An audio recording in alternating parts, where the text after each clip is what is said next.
Hello दोस्तों, बिहार शिक्षक भर्ती वाले हो जाइए तैयार। आज लेके आ गए हैं ज्योग्राफी स्पेशल क्लास। तो चलिए स्टार्ट करेंगे पहले प्रश्न को। जब पवन पृथ्वी के घूर्णन के कारण अपनी दिशा बदल लेती है तो निम्नलिखित में से इसे किस नाम से पुकारते हैं, ये आपसे पूछा जा रहा है। ऑप्शन ए है ध्रुवीय पवन, बी में है क्या भूपिच्छी पवन, सी में है व्यापारिक पवन और डी है पछुआ पवन।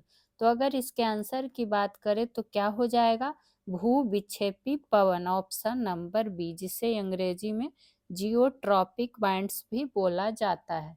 ठीक, तो ये बात आपको क्या कर लेना है, इससे रिलेट करके ध्यान में रख लेना है।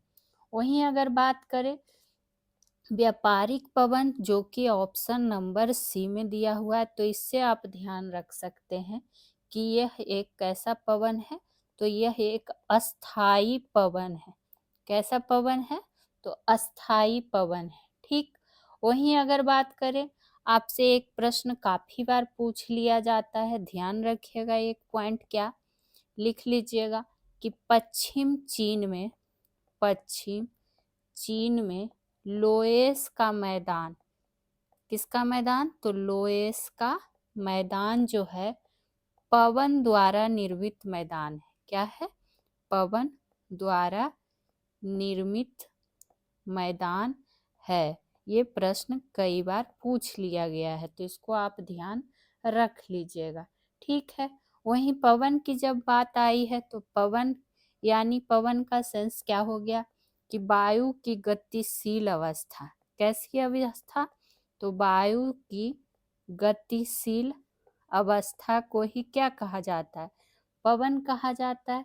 तो ये सब छोटा छोटा पॉइंट है लेकिन इम्पोर्टेंट है।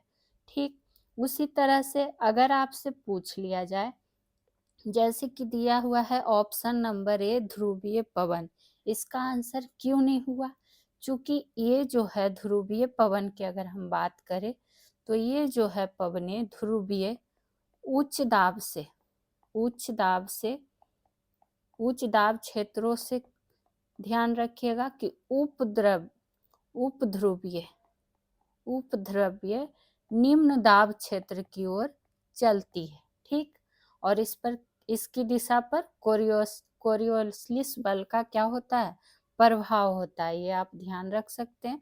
वहीं ऑप्शन सी था हमारा व्यापारिक पवन, तो ये भी नहीं हुआ। पछुआ पवन की अगर बात करें तो यहाँ पर आपको एक लाइन लिख देना चाहेंगे पछुआ पवन के बारे में। पछुआ पवन के बारे में क्या, कि ये जो पवने हैं उपोष्ण कटिबंधीय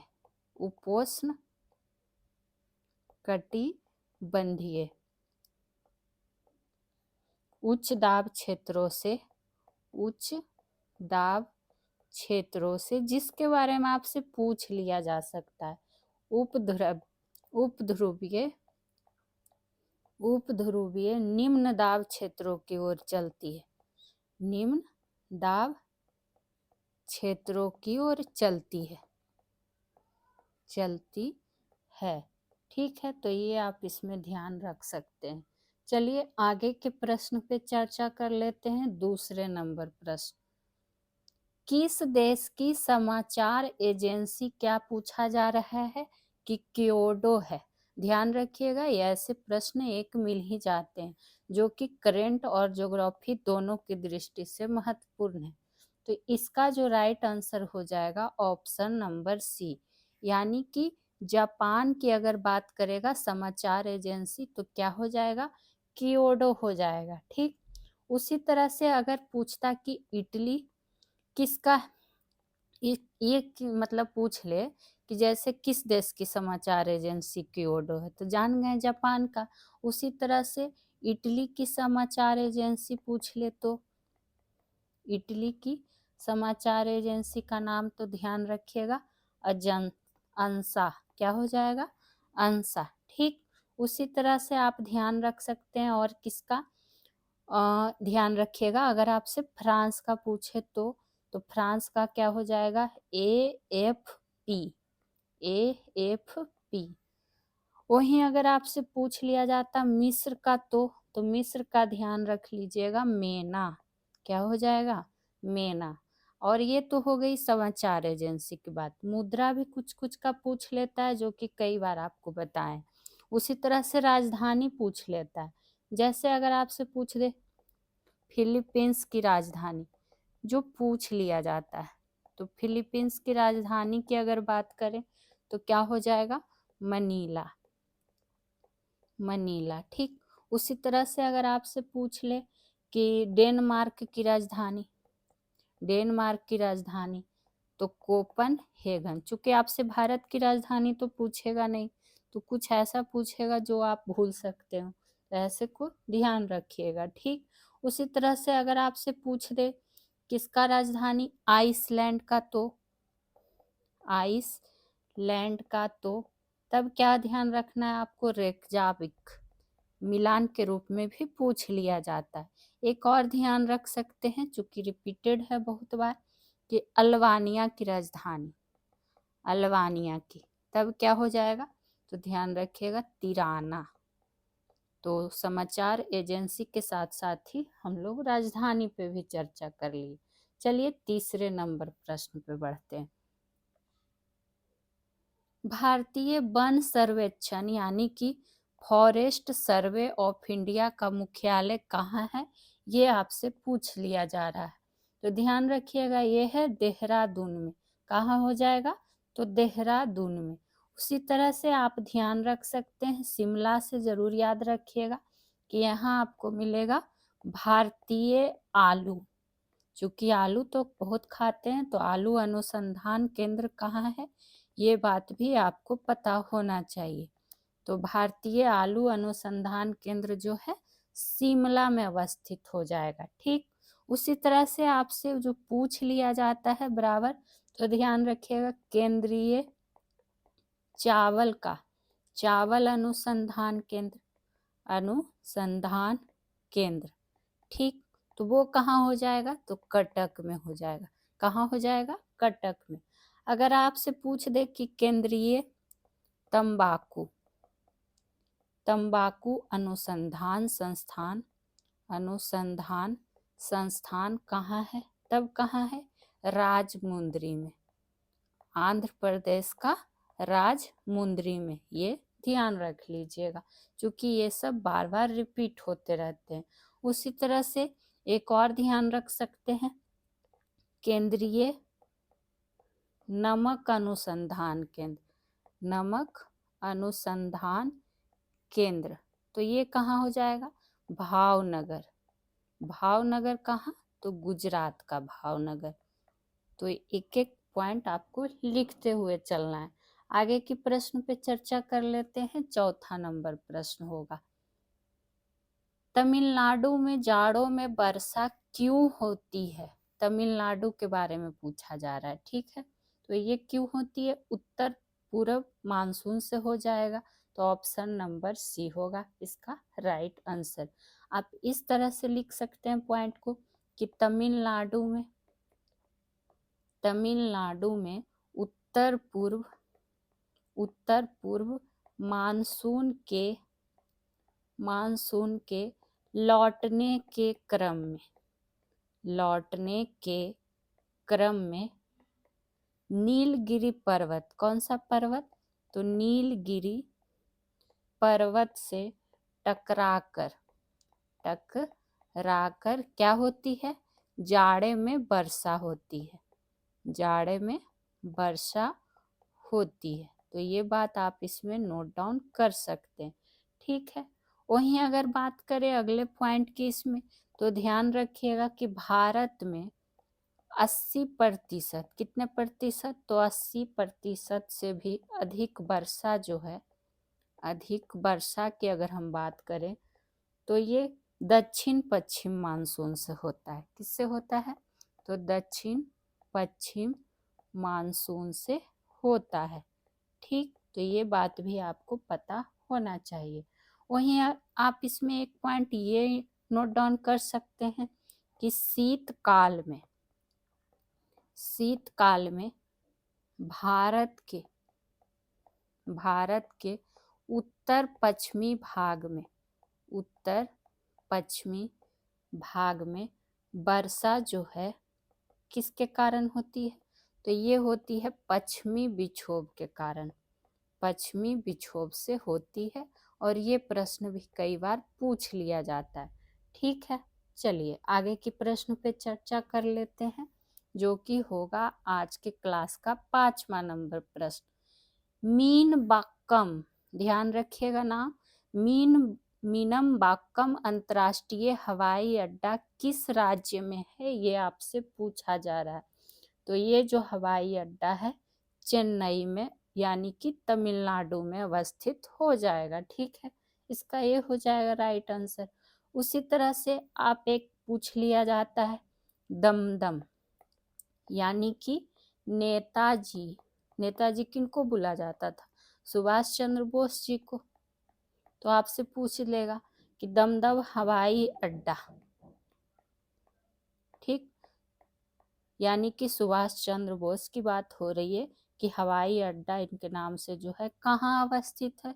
तो ध्यान रखिएगा कोलकाता में अवस्थित है, कोलकाता में। ठीक, उसी तरह से आप एक ध्यान रख सकते हैं पालम हवाई अड्डा, यानी कि इंदिरा हवाई अड्डा, इंदिरा गांधी।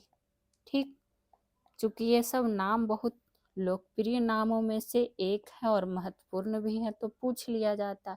अगर इस हवाई अड्डे की बात करें तो ये कहाँ अवस्थित है? दिल्ली में। कहाँ हो जाएगा? तो दिल्ली में। उसी तरह से आप ध्यान रख सकते, पूछ दे सांताकज, जो पूछ सकता है पूछ लिया जाता है।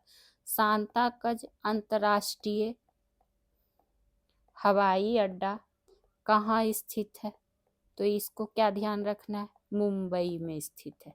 कहाँ स्थित है? तो मुंबई में। ठीक है, चलिए आगे की प्रश्न पे देख लेते हैं। 21 जून को किस स्थान पर दिन और रात बराबर होते हैं? ये डेट ध्यान रखिएगा कि कब का पूछा जा रहा है। तो 21 जून को, तो ध्यान रखिएगा ये होता है भूमध्य रेखा पर। कहाँ हो जाएगा? तो भूमध्य रेखा पर। वहीं अगर बात करें तो ये जो दिन और रात बराबर होते हैं ये किसके कारण होते हैं? तो ये भी तो पूछ सकता है। तो पृथ्वी के अपने अक्ष पर, पृथ्वी के अपने अक्ष पर घूर्णन गति के कारण, किसके कारण? तो घूर्णन गति के कारण होता है दिन और रात बराबर। ठीक है, वहीं आपको ये भी पता होना चाहिए कि ऋतु परिवर्तन, चूंकि ये भी प्रश्न बन सकता है कि ऋतु परिवर्तन किसके कारण होता है? तो ऋतु परिवर्तन होता है पृथ्वी के अपनी, पृथ्वी के अपनी क्या हो जाएगा? परिक्रमण गति के कारण, परिक्रमण गति के कारण। ठीक, तो ये पॉइंट आप इसमें ध्यान रख लीजिएगा। क्योंकि इस क्रम की अगर बात हो रही है, इसमें जो पॉइंट बताया गया तो इसी क्रम में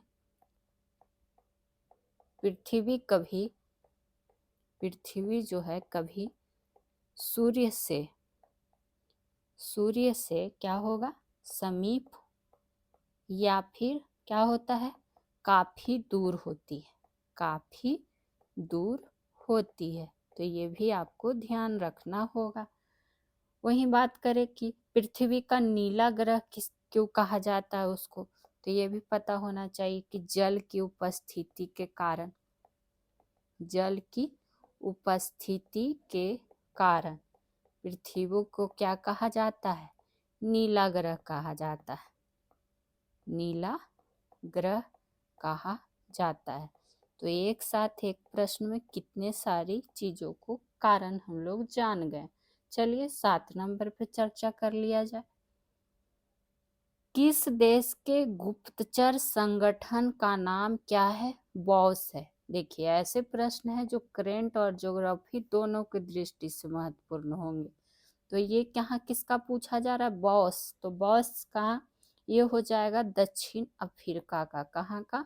दक्षिण अफ्रीका का। ठीक, वहीं बॉस का अगर पूर्ण रूप पूछ ले तो ध्यान रखिएगा bureau of state, bureau of state security. Security इसका क्या है, पूरा रूप है। हो सके आपको ये दे दिया जाएगा, पूछेगा किसका है, तो आपको पता होना चाहिए। ठीक, उसी तरह से पूछ लिया जाता है इजराइल की। इजराइल के गुप्तचर संगठन का नाम पूछेगा तो ध्यान रखिएगा मोसाद। क्या कहा जाता है, मोसाद। ऊपर में आपको लिख भी देते हैं कि गुप्तचर संगठन। ठीक, हो सके आपसे इसका ना पूछ के किसी और देश का पूछ लिया जाए, तो आपको पता होना चाहिए। ठीक है, वहीं आगे की चर्चा करें, जैसे पूछ लेगा आपको किसका, ध्यान रख सकते हैं, पूछ सकता है मिस्र का गुप्तचर संगठन का नाम, तब ध्यान रखिएगा मुखबरात। क्या हो जाएगा, मुखबरात। उसी तरह से अगर आपसे पूछ लिया जाए इराक का, तो हो सकता है मिलान के रूप में पूछ दे, तो इराक का हो जाएगा अल मुखबरात। बताइए, इसी में कंफ्यूजन हो जाएगा, तो बस इसमें ये ध्यान रख लेना है कि अल लगा रहेगा तो किसका हो जाएगा, इराक का हो जाएगा। ठीक है, वहीं जापान का पूछे तो जापान का, तो जापान का ध्यान रख सकते हैं, क्या हो जाएगा, नाइचो। नाइचो। ठीक, और भारत का क्यों छोड़ना है, तो भारत की अगर गुप्तचर एजेंसी की हम बात कर ले तो रा, IB, और क्या हो जाता है, CBI, ये सब आ जाते हैं। ठीक है, चलिए आगे की चर्चा कर लिया जाए। 8वां नंबर प्रश्न, और उससे जाने से पहले ये आपको चैनल से संबंधित जानकारी लगा दी गई है, तो एक बार आप इसको देख लीजिएगा, प्लेलिस्ट जाके जरूर चेक करिए। तो जो भी बिहार शिक्षक भर्ती की तैयारी कर रहे हैं, solution bye PJ channel subscribe कर लीजिएगा। वीडियो अच्छी लगती है तो लाइक शेयर अभी के अभी कर दिया करें, और इस सेशन से संबंधित कोई भी सुझाव हो तो आप, और सेशन कैसा लगता है प्लीज कमेंट करके जरूर बताया करें। तो आप एक बार इसको चेक कर लीजिएगा। आप खुद देखिए कि एक प्रश्न में आपको कितनी डिटेल दी जाती है, और सारे NCERT बेस्ड ही बताई जाती है। तो बस आप लोग सपोर्ट करिए, इसी तरह का रेगुलर आपको क्लास मिलता रहेगा। संसार में ताजे पानी की सबसे बड़ी झील कौन सी है, ये आपसे पूछा जा रहा है। तो ये कौन सा हो जाएगा, सुपीरियर झील, ऑप्शन नंबर D। ठीक है, सुपीरियर झील की बात आई तो आपसे ये पूछ सकता है, तो ध्यान रखिएगा कि यह जो है संयुक्त राज्य अमेरिका और किसकी सीमा पर स्थित है, तो कनाडा की सीमा पर स्थित है। कनाडा की सीमा पर स्थित है। ठीक, तो ये एक प्रश्न आपसे पूछ लिया जा सकता है। वहीं अगर बात करें जैसे कि और क्या ध्यान रख सकते हैं, अगर बात करें जैसे पूछ लिया जाता है लेक मिशिगन झील, लेक मिशिगन झील, लेक तो हो ही गया जी, झील क्यों लिखना है, इस तरह से लिख लीजिए मिशिगन झील। मिशिगन झील ये भी कहाँ है, तो अमेरिका में ही स्थित है। ठीक है, तो ये ध्यान रख सकते हैं। वहीं देखिए सी में क्या था, लेक बालकास, यानी बलकास झील कहाँ है, तो ये कजाकिस्तान में। कहाँ है, तो कजाकिस्तान में। तो हो सके आपसे यही पूछ लिया जाए। ठीक है, वहीं लेक विक्टोरिया की बात आई है, तो ये कहाँ है, तो ये तंजानिया में। तंजानिया में। बाकी मिशिगन का हम लोग जान ही गए। ठीक है, चलिए आगे की चर्चा कर लिया जाए 9वें नंबर प्रश्न पे। और एक एक प्रश्न इम्पोर्टेंट है, एक एक पॉइंट जो आपको बताया जा रहा है नोट डाउन किया कीजिए। विश्व का सबसे छोटा पक्षी कौन सा है, ये आपसे पूछा जा रहा है। विश्व का बात करें छोटा की, तो ध्यान रखिएगा हमिंग बर्ड। कौन हो जाएगा, हमिंग बर्ड। ठीक, वहीं अगर पूछ दे सबसे बड़ा जीवित पक्षी कौन सा हो जाएगा, तब कौन हो जाएगा, शुतुरमुर्ग। शुतुरमुर्ग हो जाएगा, जिसको ऑस्ट्रिच भी बोलते हैं, ऑस्ट्रिच। तो ये ध्यान आपको होना चाहिए। ठीक है, एक पक्षी जो बार बार पूछ लिया जाता है ऑप्शन बी में है कीवी। कीवी से क्या ध्यान रख सकते हैं, ये जो है न्यूजीलैंड का पक्षी है। किसका है, तो न्यूजीलैंड का पक्षी है। ठीक है, एनजेड से न्यूजीलैंड को सूचित कर दिए। वहीं अगर बात आई है, एक चीज और इसमें नोट डाउन कर लीजिएगा कि अगर पूछेगा कि उड़ ना सकने वाला पक्षी, उड़ ना सकने वाला पक्षी कौन कौन हो जाएगा, तब उसमें हो जाएगा कीवी जो कि न्यूजीलैंड का पक्षी है, और एक ध्यान रखिएगा एमू। ठीक है, कीवी और एमू है जो कि यहाँ पर दिया हुआ था। ठीक है, वहीं आपको ये भी पता होना चाहिए कि पक्षी वर्ग में हृदय जो होता है 4 बेसमी होता है, 4 बेसमी होता है। ठीक, वहीं पक्षियों का अध्ययन पूछ ले तो पक्षी का अध्ययन भी पूछ लिया जाता है, तब क्या ध्यान रखना है, ऑर्निथोलॉजी, ऑर्निथोलॉजी। चलिए आगे के प्रश्न को देख लेते हैं 10वें नंबर प्रश्न पे, और वीडियो को लास्ट तक जरूर देखा करें। विश्व की सर्वाधिक प्राचीन पहाड़ियां है, विश्व की पूछा जा रहा है, तो इनमें से जो हो जाएगा क्या हो जाएगा, अरावली प्राचीन पहाड़ियां हो जाएगी। ठीक है, चूंकि अरावली की जो पहाड़ियां हैं वो कैसी पर्वत है, कैसी पहाड़ी है, तो अवशिष्ट पर्वत है। कैसा है, तो अवशिष्ट पर्वत है, ये भी आप इसमें ध्यान रख सकते हैं। ठीक है, उसी तरह से आपसे पूछ लिया जाता है सतपुड़ा की पहाड़ी कहाँ स्थित है, तो सतपुड़ा की जो पहाड़ी है ये मध्य प्रदेश में स्थित है। कहाँ स्थित है, तो मध्य प्रदेश में स्थित है। वहीं अरावली से आपसे ये पूछ लिया जा सकता है कि अरावली से अगर बात करें कि इसकी सर्वोच्च चोटी कौन सी है, अरावली की सर्वोच्च चोटी, तब क्या ध्यान रख लेना, इसकी सर्वोच्च चोटी गुरु शिखर है, गुरु शिखर। ठीक, और क्या ध्यान रख सकते हैं आप, शिवालिका का पहाड़ी, शिवालिका का पहाड़ी कैसा पर्वत है, तो ये ध्यान रखिएगा बलित पर्वत है। कैसा पर्वत है, तो बलित पर्वत है, तो ये भी आपसे पूछ लिया जाता है। वहीं हिमालय की बात करेंगे तो हिमालय हो जाएगा नवीन पर्वत का उदाहरण, नवीन पर्वत का उदाहरण। ठीक है, चलिए आगे की चर्चा कर लिया जाए। 11 नंबर प्रश्न, केंद्रीय पशु चिकित्सा अनुसंधान संस्थान स्थित है। फिर से आ गया है अनुसंधान संस्थान पूछा जा रहा है, और एक प्रश्न आपको एग्जाम में दिखेगा ही, चाहे आप कोई भी प्रतियोगी परीक्षा दीजिए। तो ये कहाँ हो जाएगा, उत्तर प्रदेश में। कहाँ है उत्तर प्रदेश, तो ऑप्शन नंबर ए। ठीक है, ये बात हो गई।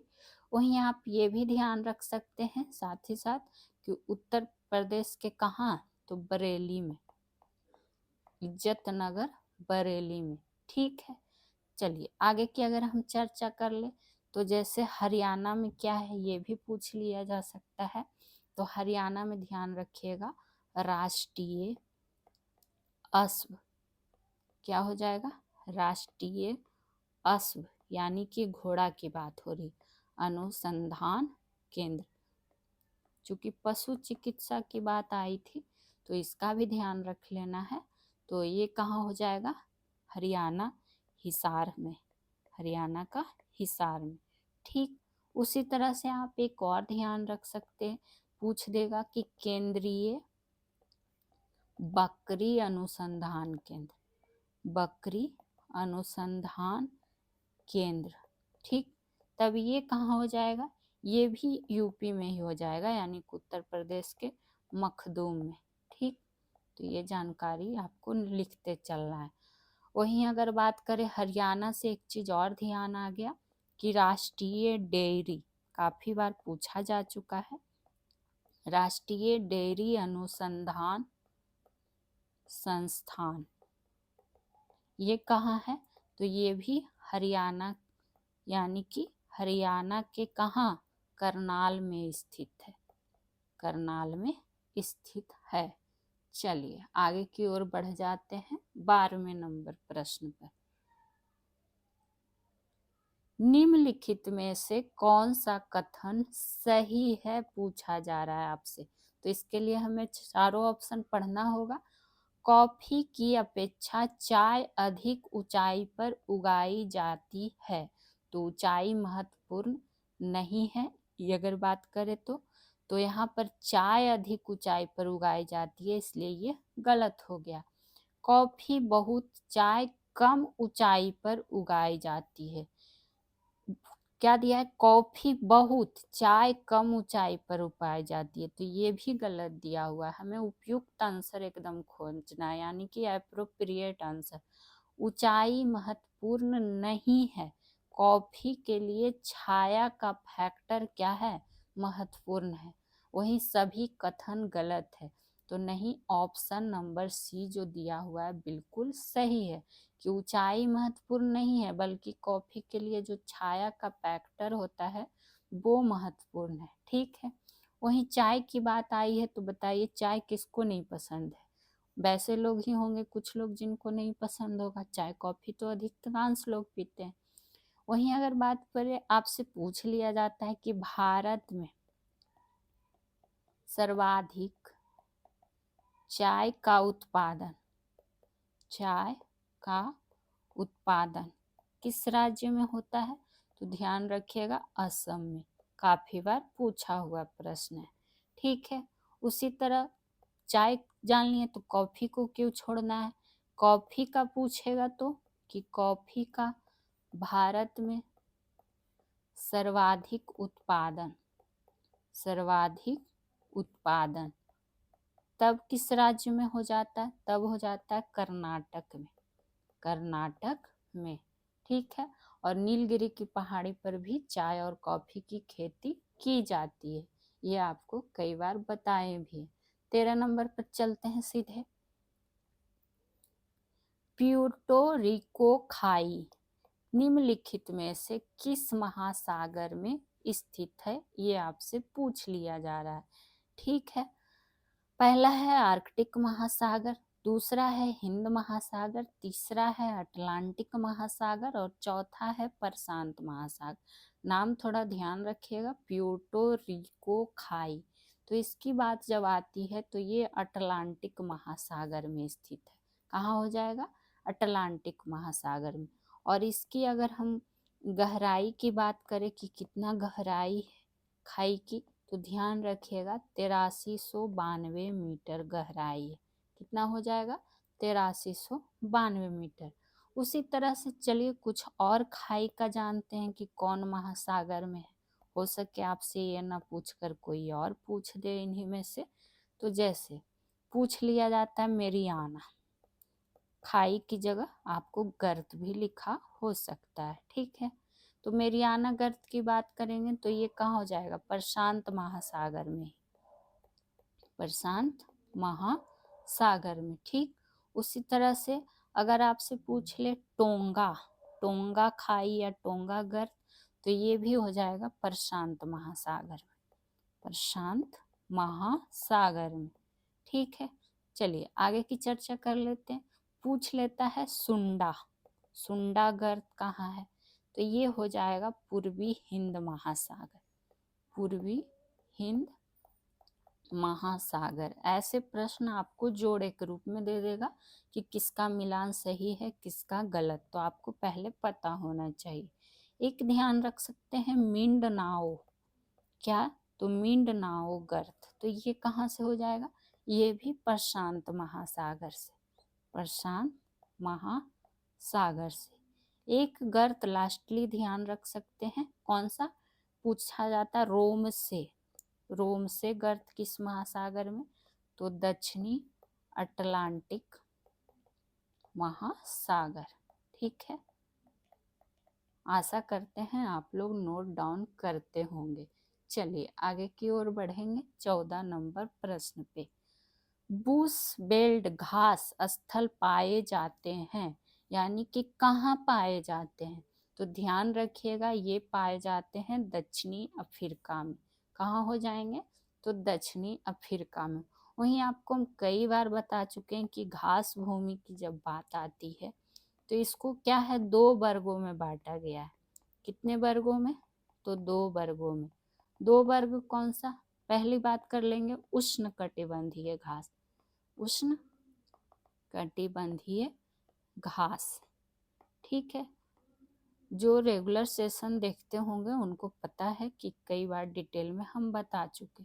यानी उष्ण कटिबंधीय घास जिसको अलग अलग देश में अलग अलग नाम से जाना जाता है, जैसे कि सवाना, ठीक। इसको कहाँ? तो अफ्रीका में, ठीक। उसी तरह से कैम्पोज, और यही सब नाम है जो रिपीट होता है एग्जाम में। ब्राजील का कैम्पोज, ठीक। आगे की बात करें तो ध्यान रख सकते हैं इसमें लानोस। लानोस जो कि कहाँ से? तो वेनेजुएला या फिर क्या कह सकते, कोलंबिया का, ठीक। ये बात हो गई। ये तो हुई उष्ण कटिबंधीय घास भूमि की बात। अगर दूसरे नंबर पे बात करें तो ध्यान रखिएगा शीतोष्ण, शीतोष्ण कटिबंधीय। तो इसमें क्या आ जाएगा, इसका भी तो पूछ सकता है। तो इसमें जैसे कि प्रेरी हो गया, कहाँ का? तो संयुक्त राज्य अमेरिका और कहाँ? कनाडा, ठीक। वही बात करें और क्या ध्यान रख सकते, पंपास, कहाँ? तो अर्जेंटीना का। और पूछा जाता है, यकीन मानिए आप प्रीवियस ईयर पेपर लगा के देखा कीजिए जो भी बिहार का एग्जाम हुआ है। वही बात करें बिहार संबंधित कोई भी एग्जाम जो हुई है उसी की बात कर रहे हैं। अगर पूछे आपसे किसका? बेल्ट का, बेल्ट का, तो ये किससे हो जाएगा? दक्षिण अफ्रीका से, दक्षिण अफ्रीका से। और क्या पूछ लिया जाता है? डाउन्स, डाउन्स कहाँ से हो जाएगा? तो ऑस्ट्रेलिया से। तो आपको ये नाम ध्यान रखना है, देश का नाम ध्यान रखना, और कैसे खास है ये भी आपको ध्यान में रख लेना है, ठीक है। चलिए आगे की चर्चा कर लेते हैं। सूर्य से दूरी के अनुसार सबसे अंतिम ग्रह कौन है, ये आपसे पूछ लिया जा रहा है। तो जब बात आती है अंतिम ग्रह का तो वो हो जाएगा नेपच्यून जो दिया हुआ है। नेपच्यून की जगह आपको हिंदी में वरुण भी रह सकता है, वरुण ग्रह, ठीक है। तो ये आपको ध्यान रखना है। वहीं आपको ये पता होना चाहिए कि वरुण ग्रह जो होता है ये हरे रंग का होता है, हरा रंग भी से हरे रंग का ग्रह कहा जाता है। वहीं अगर इसके खोजकर्ता पूछ ले तो खोजकर्ता में ध्यान रखिएगा जहान गाले। किसने खोज किया था? तो जहान गाले ने खोज किया था। कब किया? 1846 में किया था, ठीक है। वहीं अगर बात करें कि वरुण का जो प्रमुख उपग्रह पूछ ले तो प्रमुख उपग्रह, तब आपको क्या ध्यान रखना है? टिट्रॉन, क्या हो जाएगा? टिट्रॉन, ठीक। ये बात हो गई। और क्या ध्यान रख सकते हैं वरुण ग्रह से? तो वरुण ग्रह के चारों ओर, चारों ओर क्या है?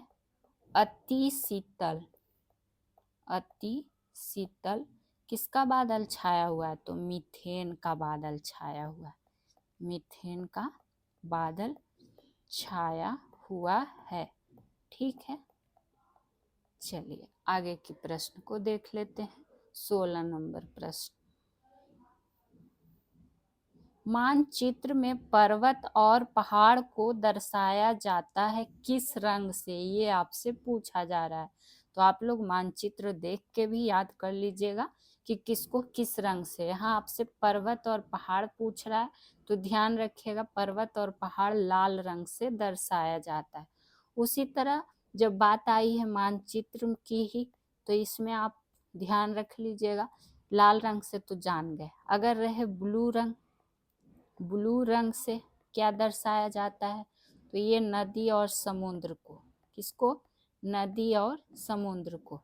अगर रहे पीला रंग तो जे देख लीजिएगा मानचित्र में जाके, पीला रंग से किसको दर्शाया जाता है? तो ऊंचा स्थान को, ऊंचा स्थान का सेंस हो गया पठार को, ठीक है। अगर बात करें पूछ दे हरा रंग से तो हरा रंग से मानचित्र में तो मैदानों को तो जान लीजिए कि मानचित्र में किसको कौन रंग से दर्शाया जाता है। आगे की चर्चा कर लेते हैं। 17 नंबर, सिल्क यानी कि रेशम का सबसे बड़ा उत्पादक देश आपसे पूछा जा रहा है, तो ध्यान रखिएगा इसमें चाइना है प्रथम स्थान पर। ठीक है, देश पूछा रहा है, चूंकि ये जो उत्पादक भी है और क्या है, निर्यातक भी, दोनों की बात करें तो क्या हो जाएगा, चीन ही इसमें पहले नंबर पे आएगा। ठीक है, वहीं दूसरा नंबर पे आ जाएगा हमारा भारत। दूसरा नंबर पे कौन आ जाएगा, भारत। वहीं अगर भारत में बात करें तो ध्यान रखिएगा भारत में जो रेशम है वो कितनी किस्म का होता है, तो 4 किस्म का उत्पादन होता है।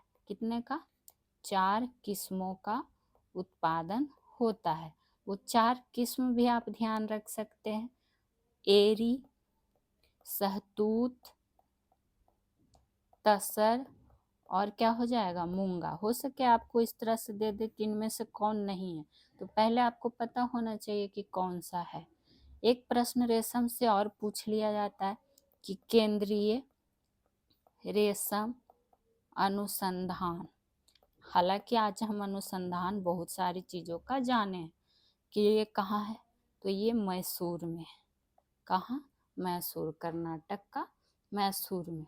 चलिए आगे की चर्चा कर लिया जाए। 18 नंबर प्रश्न, और एक बार फिर से ये आप लोगों को चैनल से संबंधित जानकारी लगा दी गई है, तो जो भी बिहार शिक्षक भर्ती या किसी भी प्रतियोगी परीक्षा की तैयारी करते हैं, सॉल्यूशन बाय पीजे सब्सक्राइब कर लीजिए। वीडियो अच्छी लगती है तो लाइक शेयर अभी के अभी कर दिया करें। बाकी आपसे एक ही रिक्वेस्ट रहता है कि प्लीज़ कमेंट ज़रूर किया करें। वीडियो देखते हैं तो प्लीज़ ज़रूर अपना सुझाव दीजिए, इस सेशन से कोई डाउट हो तो क्लियर कर लीजिए। प्रश्न पूछा कीजिए, जवाब भी दिया कीजिए जो क्वेश्चन पूछ लिया जाता है। तो ये आप लोग देख लीजिएगा, पीडीएफ के लिए टेलीग्राम से जुड़ जा सकते हैं। चलिए आगे की चर्चा कर लेते हैं। सार्स का पूरा रूप आपसे पूछा जा रहा है, कई बार पूछा भी गया है, तो ध्यान रखिएगा क्या हो जाएगा, आप इसको पूरा पढ़िएगा। South Asian association for regional cooperation, यानी कि ऑप्शन नंबर बी होगा इसका राइट आंसर। वहीं अगर इसका स्थापना पूछ ले तो ध्यान रखिएगा इसका स्थापना 8 दिसंबर 1985 में हुई थी। कहाँ हुई थी, तो ढाका में हुई थी। ठीक, मुख्यालय पूछे तो मुख्यालय ये तो क्या हो जाएगा, काठमांडू। यानी एक प्रश्न से और क्या क्या आपसे प्रश्न पूछ सकता है, सारी बताई जाती है। वही सदस्य देश की संख्या पूछे तो कि इसमें कितने देश शामिल हैं, तो ध्यान रखिएगा वो 8 है, और ये भी आपको हम कई बार बता चुके हैं। ठीक, उसी तरह से आपसे एक क्या पूछ लिया जाता है मुख्यालय में, एक ध्यान रखिएगा एशियन का। ठीक, एशियन का जिसमें कितने देश शामिल है, तो 10 देश शामिल है। ठीक, अगर इसका मुख्यालय पूछ दे तो ये कहाँ हो जाएगा, इंडोनेशिया में, इंडोनेशिया में। ठीक है, चलिए आगे की ओर बढ़ जाए कि अगला प्रश्न आपसे क्या पूछ लिया जा रहा है।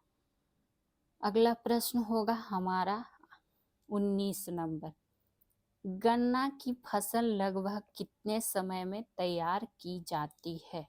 यहाँ समय आपसे आज पूछा जा रहा है, तो ध्यान रखिएगा ये 12 माह में तैयार की जाती है। कितने माह में, तो 12 माह में।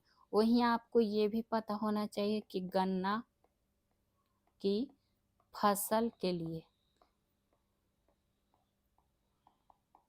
26 से लेकर 32 डिग्री सेल्सियस क्या होना चाहिए, तापमान होना चाहिए। ठीक है, वहीं आपसे ये भी पूछ सकता है कि कितना वर्षा होना चाहिए, तो 75 से 120 ठीक वर्षा की आवश्यकता होती है। तो हो सके इनमें से ही कुछ पूछ लिया जाए।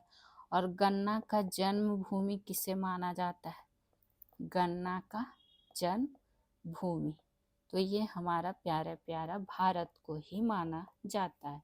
तो ये बात भी आपको पता होना चाहिए। गन्ना आप लोग खाए भी होंगे, उसका क्या कहता है, रस भी पीते हैं लोग, पसंद है तो। चलिए आगे की चर्चा कर लेते हैं। निम्नलिखित में कौन सी फसल रबी फसल नहीं है? नहीं है पूछा जा रहा है, ठीक है। तो रबी फसल आपको कई बार बता चुके हैं कि अक्टूबर या फिर नवंबर में क्या होता है, इसको बोया जाता है, ठीक है। यानी कि सर्दियों के मौसम में, सर्दियों के मौसम में, ठीक। इसमें अगर बात करें रबी फसल के एग्जाम्पल की तो ध्यान रखिएगा, जैसे हो जाता है गेहूं, चना, क्या हो गया, सरसों हो गया। यहाँ पे देखिए ऑलरेडी दिया हुआ है गेहूं, जौ, सरसों, लेकिन जो रबी फसल इनमें से नहीं है वो हो जाएगा मक्का, ऑप्शन नंबर डी, ठीक है।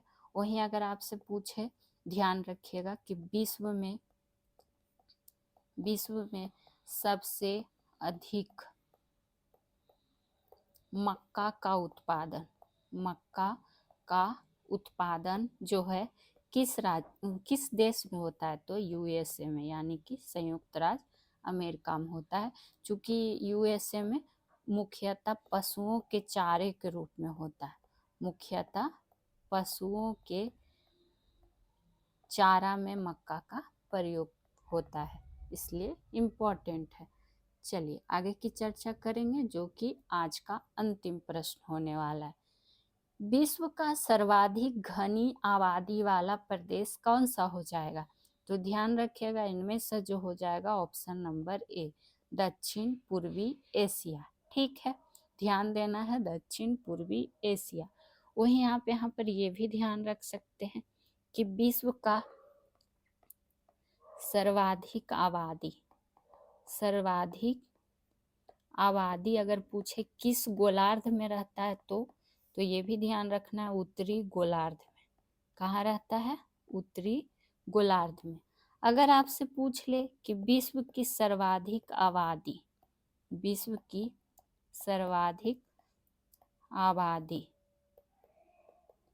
किस महाद्वीप में रहता है, तो तब क्या हो जाएगा? एशिया।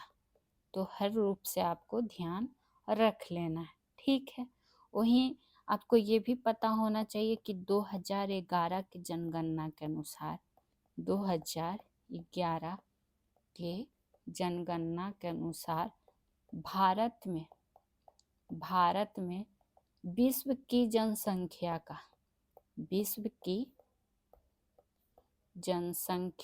का कितने प्रतिशत लोग निवास करते हैं? तो 17.5% लोग ही क्या करते हैं? निवास करते हैं। तो आप खुद देखिए, एक प्रश्न से आपको कितनी सारी जानकारी दी जाती है। तो आज का वीडियो कैसा लगा बताइएगा ज़रूर। Solution by PJ channel subscribe कर लीजिएगा। अच्छी लगे वीडियो तो लाइक शेयर ज़रूर से ज़रूर कर देंगे। फिर मिलेंगे नेक्स्ट वीडियो में। Thank you.